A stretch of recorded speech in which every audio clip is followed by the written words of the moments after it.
Boxing has always been called the bloodiest sport, a brutal dance where fists replace music and the ring becomes a battlefield.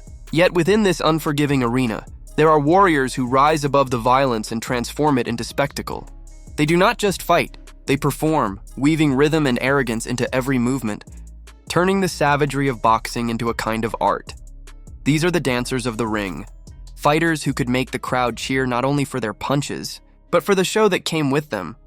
One of today's most dazzling performers is Ben Whittaker, a fighter whose very presence in the ring is half sport, half theater.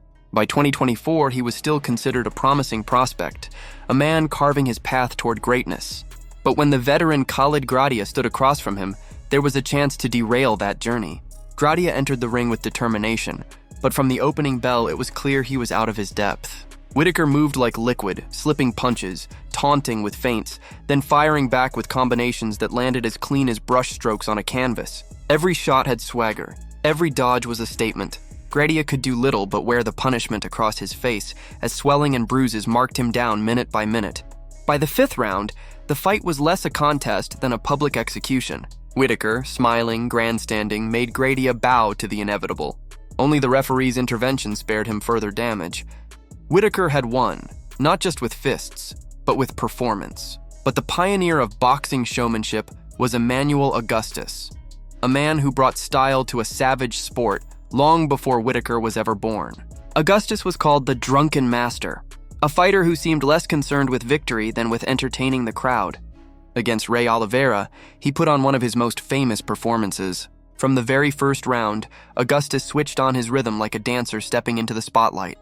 He spun, he shuffled, he taunted, moving with a loose, unpredictable style that left Oliveira baffled.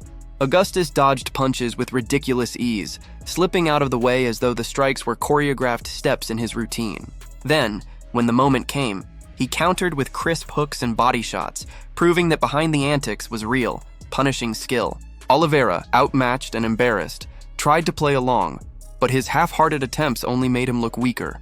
By the end, Augustus stood tall, disgusted with his opponent's surrender, reminding the world why fans loved him. He was chaos wrapped in genius, a fighter who could clown in one breath and devastate in the next. If Augustus was the pioneer, Prince Nassim Hamed was the master. Known simply as Nas, he elevated flamboyance into legend. Against Jose Badillo, Hamed was untouchable, a whirlwind of movement and charisma.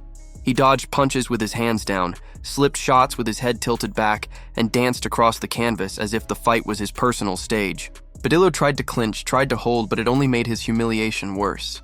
The crowd roared as Hamed began taunting, throwing punches from impossible angles, each one laced with arrogance. By the late rounds, Badillo's corner could take no more.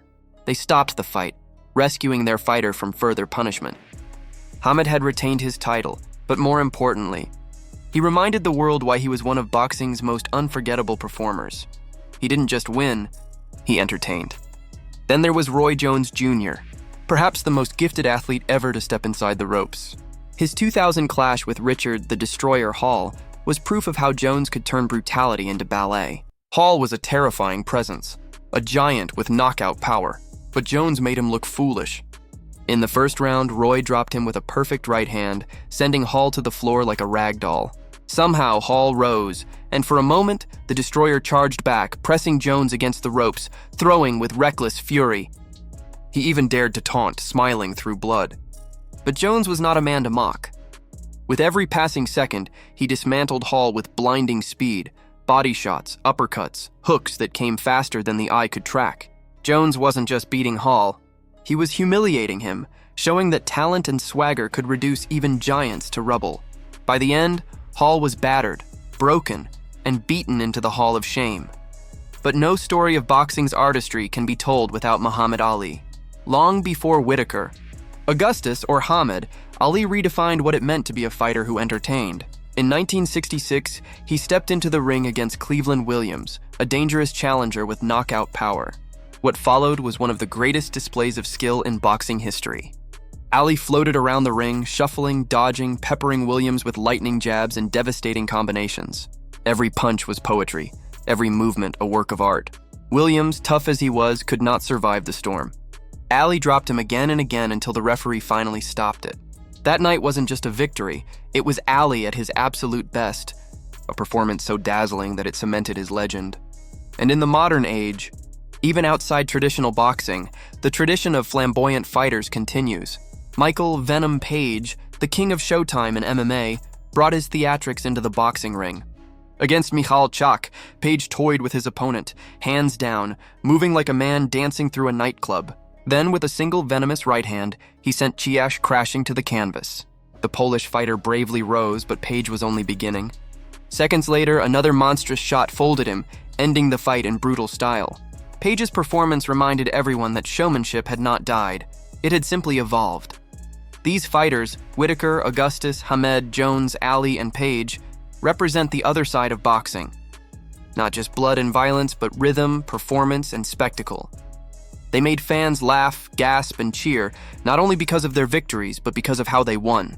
In the savage world of boxing, they turned combat into theater, brutality into ballet. Love them or hate them, these men left audiences with memories that outlived the final bell. Because boxing, at its heart, has always been more than just a fight. It is drama. It is art. And when the ring becomes a stage, the true dancers of boxing remind us why this most ruthless sport remains the most captivating of all.